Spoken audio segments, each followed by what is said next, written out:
Hello सबैलाई नमस्ते। जुन स्वर्गको एक टुक्राको रूपमा रहेको नेपाल, जहाँ विदेशीहरूले यही ठाउँ हेर्नको लागि लाखौँ लाख खर्च गरेर आउने गर्छन्, तर हाम्रो नेपाल यति सुन्दरता छ, जुन प्रकृतिले नै यस्तो राम्रो सुन्दरता भ्यूहरू दिएको छ र यसको मूल्याङ्कन नभएर मात्र हो, नत्र भने यति राम्रो छ एरिया, हरियाली। यो कहाँ कुन देशमा खोजेर पाउने, नेपालमा मात्र पाउने एक मात्र यो हरियाली हो।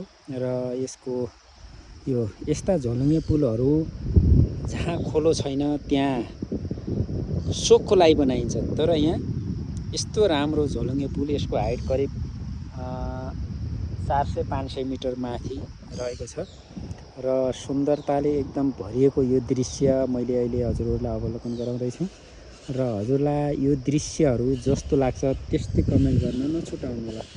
यो नुवारको गाउँ हामीले हेरिराखेका छौँ, नुवारतिर र घिउ पानी लगायतको गाउँहरू कति राम्रो दृश्य छ, कति कुरै छन्।